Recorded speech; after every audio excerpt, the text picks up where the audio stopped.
শুভ সপ্তমী সবাইকে জানাই মহাসপ্তমী অনেক অনেক শুভেচ্ছা। এই জাস্ট কিছুক্ষণ আগে আমি ঘুম থেকে উঠেছি আর এখন প্রায় 11টা বাজতে যায়। এত ঘুম পাচ্ছে এখনও পর্যন্ত, যেন মনে হচ্ছে ককাল ধরে আমি ঘুমাইনি। অ্যাকচুয়ালি হয়েছে কি, আগের দিন মানে চতুর্থী না সরি পঞ্চমীর দিন আমি এডিটিং করছিলাম। এডিটিং করতে করতে আমি 2টো বেজে গেছে আমার ঘুমোতে। তো ওই যে একটা ঘুমের অভাব হয়ে গেছে। তারপরে তো আমি 6:30টার দিকে উঠে পড়েছি পরের দিন সকালবেলা। তো উঠে পড়ে কী করছিলাম আমি নিজেও জানি না সারা সকাল থেকে। তারপরে কালকে একটু জার্নিও হয়ে গেছে, আমরা গেছিলাম মহিষাদলে ঠাকুর দেখার জন্য। আর তার উপর আমার পায়ে ফোস্কা পড়ে গেছে। এক তো নতুন জুতো পরা এত এক্সাইটমেন্ট থাকে, এত আনন্দ থাকে, কিন্তু আমি ভুলে গেছিলাম এক মুহূর্তের জন্য যে আমাকে ব্যান্ডেডটাও নিয়ে যেতে হবে বা পরতে হবে। যাই হোক, এখন আমার পায়ের অবস্থাও মোটামুটি খুবই খারাপ ছিল, এখন তাও একটু ভালো আছে, আমি পাটা ফেলতে পারছি। আজকেও বেরোনো হবে, কোথায় বেরোবো সেটা তো একটু পরে জানতেই পারবে। যাই হোক, ঘুম থেকে উঠে এত খিদে পাচ্ছে আমার, তো ভাবছি কি একটু মুখে জল দিয়ে ব্রাশ করি, সঙ্গে সঙ্গে খেয়ে নিই, কিন্তু আমার এখন অনেক কাজ পড়ে আছে। আজকে আমরা সবাই মিলে বেরোবো, মানে আমার ফ্রেন্ড সুনির্মলা সুলোচনা ওরাও আসবে, একসঙ্গে বেরোবো। যাই হোক, আজকের ব্লগটা অনেক সুন্দরভাবে কাটবে। আই হোক, কালকে আমি বেশি ব্লগ করতে পারিনি, এক তোমার পায়ে খুব ব্যথা করছিল, তার উপর গরমও লাগছিল, কী জানি কী হচ্ছিল। আজকের ব্লগটা হয়তো সুন্দর করে কাটবে, তো তোমাদের ভালো লাগবে, অবশ্যই দেখো, ঠিক আছে? আর প্লিজ সাবস্ক্রাইব করে নিও আমার চ্যানেলটাকে এখনও যদি না করে থাকো। তো এরপর ফ্রেশ হয়ে আমি একদম চলে গেছিলাম লাঞ্চ করতে। আর লাঞ্চে ছিল কত রকম ভাজাভুজি আর নর্মালি সবজি ডাল ভাত। আর আমি আমার অভ্যাসের জোরে সিনচান দেখতে দেখতে পুনরায় ভাত খাচ্ছিলাম। নেক্সট আমি লাঞ্চ কমপ্লিট করে গিয়েছিলাম একটু দিদির বাড়ি, ওর কাছ থেকে মেহেন্দি আর কিছু জুয়েলারি আনার জন্যে। মনো, কি খেলছো তুমি? লুডো? লুডো কি ওরকম ওই গুটি বিছে বিছে খেলে? হুম। যেহেতু 1 মাস আগে থেকে আমি মেহেন্দি করেছিলাম, তাই সপ্তমী আস্তে আস্তে অলরেডি সেগুলো ধুয়ে উঠে চলে গেছে। তো সেটাই আমি একবার বলাচ্ছিলাম। আর এই সব করতে করতে ফাইনালি রেডি সেডি হয়ে বেরোনোর সময় চলে আসে। তো এই হলো আজকের আমার OOTN outfit of the night. এরপর ফাইনালি রেডি সেডি হয়ে বাড়ি থেকে বেরোবো। তারপর হঠাৎ মনে পড়লে, এই যা, আমি তো ব্যান্ডেডটা লাগাতে ভুলেই গেছি।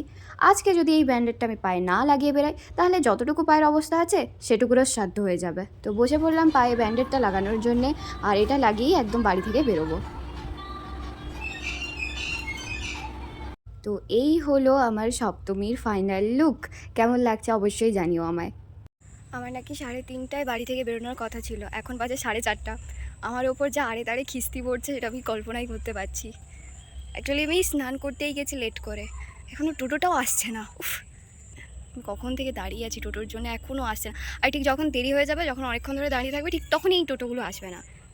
আর যখন কোনো কাজ থাকবে না, তখন যেতেই আছে টোটো। যাই হোক, আজকে আবার মেকআপটা কীরকম লাগছে অবশ্যই জানিও। আমি যদিও চশমা পরে আছি। এক সেকেন্ড, এবার আমার মেকআপটা কীরকম লাগছে। আমার স্কিনটা না একের ওপর পর খারাপই হয়ে যাচ্ছে। আর এই হলো আমার আজকের আউটফিট। দেখা হবে পরে। এদিক থেকে পরপর টোটো যেতেই আছে, কিন্তু ওদিক থেকে একটা টোটো আসছে না।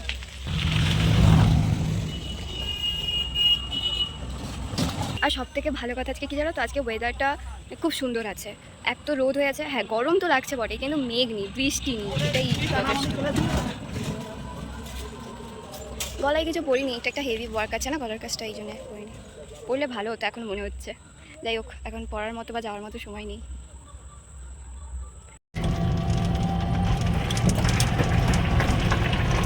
ফাইনালি দীর্ঘ অপেক্ষার পর টোটো এসে পৌঁছায়।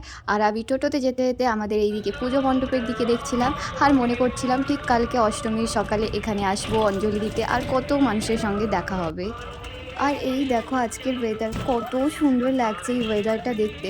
আবার এই নীল আকাশ, নীল জল, এগুলো দেখতে ভীষণ ভালো লাগে। তো যেতে যেতে সপ্তমীর সন্ধ্যের প্রথম প্রতিমা দর্শন করি। অ্যাকচুয়ালি এটা দুর্গা মন্দির, এই দুর্গা মন্দিরের প্রতিমার পুজোটা ওখানে হয়। তো যাই হোক, ফাইনালি আমি বাজারে পৌঁছে যাই, আর পৌঁছে এখানে ভাড়াটা দিচ্ছিলাম।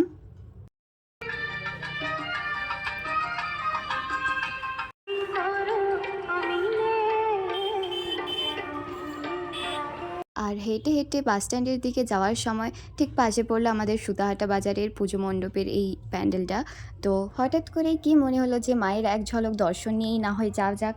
তো ঢুকে পড়লাম পুজো মণ্ডপের দিকে, আর যেতে যেতে এক ডগিস ভাইয়ের সঙ্গে দেখা হয়ে যায়, আর ডগিস ভাইয়ের সঙ্গে একটু সাক্ষাৎ করেই আমি ঢুকে যাই পুজো মণ্ডপে।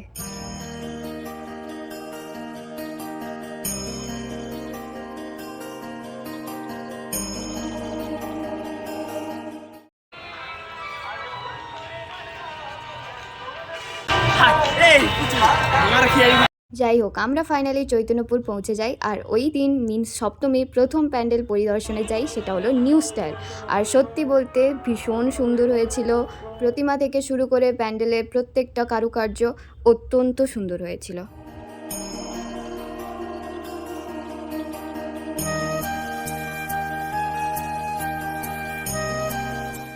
এরপর অনেক কষ্ট সাধন করার পর ফাইনালি আমাদের মহিলা মিত্রের দুই সঙ্গীর দেখা পাই। হ্যালো, আমাদের আনএক্সপেক্টেড কোলাবোরেশন হয়ে গেছে। এখানে ময়না চলে এসেছে না, শালি কালো কাক। এরপর যথারীতি মণ্ডপের বাইরেই 200খানা ছবি তোলার পর আমরা ফাইনালি মণ্ডপের ভেতরে প্রবেশ করি। আর প্যান্ডেলের বাইরেইটা এত সুন্দর ছিল, ভেতরটা তো আরও দুর্দান্ত।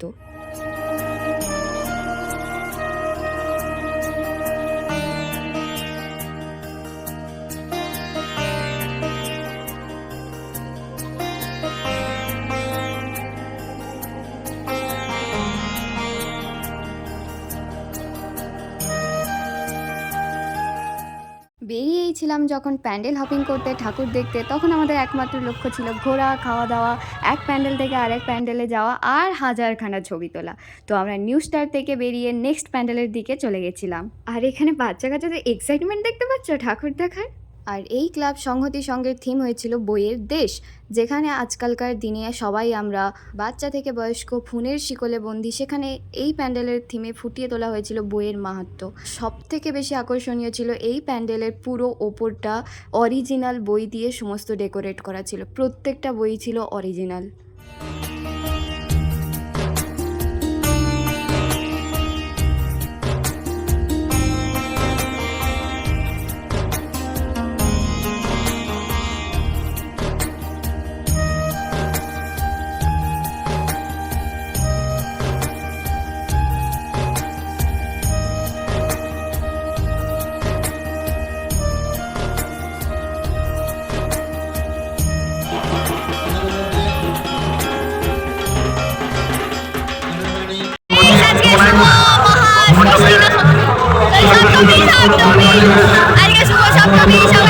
সবাই আশীর্বাদ করুন সায়নীকে।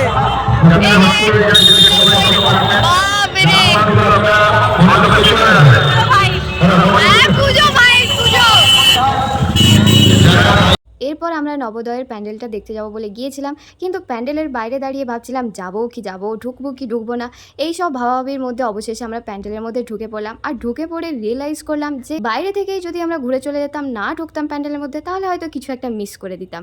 কারণ বাইরে থেকে প্যান্ডেলটা এতটাও সিম্পল বা সাধারণ হলেও ভিতরে প্রতিমাটি ছিল অসম্ভব সুন্দর, কারণ প্রতিমার মধ্যে এমন একটা স্নিগ্ধতা ছিল না যেটা মনকে ছুঁয়ে যাচ্ছিল।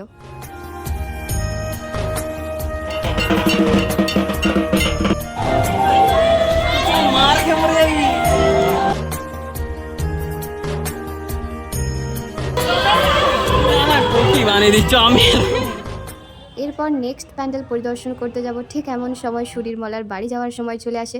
ও আমাদের সবাইকে টাটা করে ফাইনালি বাড়ি চলে যায়। সুনির্মলা বাড়ি চলে যাবে, ওর লেট হয়ে যাচ্ছে, ওর দিদি চলে এসেছে।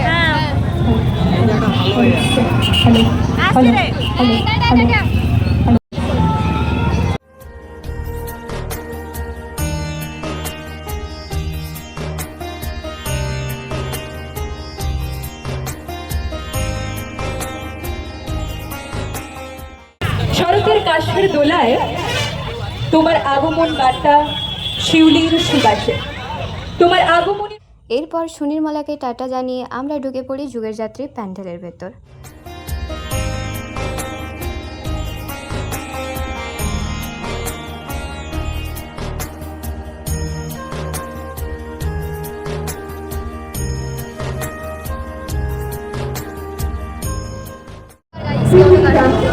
হ্যাঁ, গরমও প্রচুর। তো এরপর টানা এতগুলো প্যান্ডেল হপিং করার পর আমরা হয়ে পড়ি ভীষণই ক্লান্ত আর পেয়ে যায় আমাদের ভয়ঙ্কর খিদে। তো এনার্জি আবার রিগেন করার জন্য নেক্সট দিনের অষ্টমীর অঞ্জলির কথা মাথায় রেখে আমরা চলে যাই একটা নিরামিষ ফুচকার দোকানের দিকে। জুম করে ভিতরে বলে তো পুজোতে ঘুরতে বেরিয়ে যদি পার্শ্ববর্তী এই সমস্ত স্টেশনারি দোকান দেখে ডিস্ট্র্যাকশন না হয়, তাহলে মেয়ে হয়ে পুজো করা তোমার একটু অসম্পূর্ণ আছে। তো আমরা এই সমস্ত ডিস্ট্র্যাকশনের মধ্যে পড়ে আমি এক জোড়া ব্যাঙ্গেলস কিনে নিই। আর আমি এমন একটা ক্লাস নিয়ে বেরিয়েছিলাম যেগুলো এর মধ্যে ফিটই হতো না, তাই আমি আর কষ্ট না করে হাতেই পরে নিলাম একেবারে। Bodyguard guys, bodyguard, black black bodyguard আছে। এই বডিগার্ড আগিয়ে গেছে কেন? বডিগার্ডটা পেছনে থাকে। লাইট বরাবর হেঁটে হেঁটে যাচ্ছি। লাইট আপাতত এখন শেষ দেখতে পাওয়া যাচ্ছে না, যেখানে শেষ হবে সেখানেই প্যান্ডেল। হ্যাঁ, এর আবার 4 বার যাওয়া আসা হয়ে গেছে অলরেডি। এই যে আমাদের বডিগার্ড, ঠিক আছে, ড্রেসটাও ভালো মানিয়েছে ওকে। যাই হোক, ফাটা বাসের মতো গলার ভয়েস নিয়ে কিছুটা রাস্তার মধ্যে চেঁচিয়ে চেঁচিয়ে ব্লগিং করার মতো আমরা ফাইনালি শো স্টপার নবতারা ক্লাবের প্যান্ডেলের দিকে চলে গেলাম। সত্যি কথা বলতে প্যান্ডেলটা দেখার পর মনে হলো রিলসে যেগুলো দেখেছিল একটুখানি হলেও সত্যি অসাধারণ হয়েছিল প্যান্ডেলটা। বাইরে থেকে আর ভিতর থেকে দুটোভাবেই ছিল অসাধারণ। ঠিক চোখে না দেখলে এক্সপ্লেন করা যাবে না কতটা সুন্দর ছিল। দীর্ঘ কয়েক মাসে প্রাকৃতিক দুর্যোগ উপেক্ষা করে আমাদের এই প্রস্তুতি সম্পন্ন হয়েছে।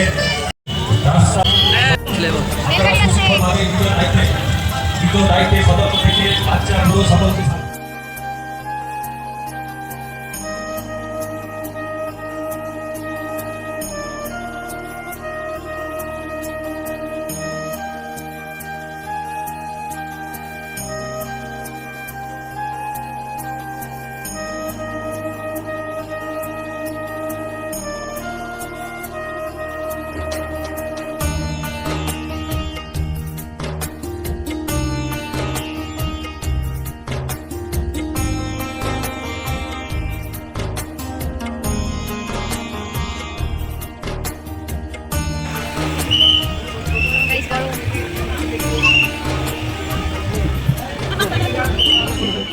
তো আজকের দিনের মতো পুজোর ঘোরাঘুরি শেষ করে আমরা বাড়ি যাচ্ছিলাম, এমন সময় মনে হলো কিছু একটা খেতে খুব ইচ্ছে করছে। তো ভাবলাম একটু ফ্রুট জুস বা সোডাই খাওয়া যাক। জামার সঙ্গে ম্যাচ হয়ে গেছে। এবার কেন অন্যরকম পুজো? আগের বছর ছিলাম কোথায় দুজন? গান গা, গান গা।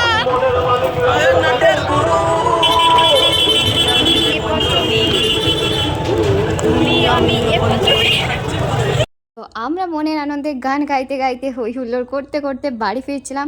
আর ওই দিনে আর একটা প্যান্ডেল যেটা মিস হয়ে গেছিলো সেটা হলো ক্যাকটাস ক্লাবের প্যান্ডেলটা। অ্যাকচুয়ালি আমাদের হাতে টাইম ছিল না আর ওই প্যান্ডেলটা ঘোরার মতো, কারণ সুলোচনাকে বাড়ি যেতে হতো অনেক দূর।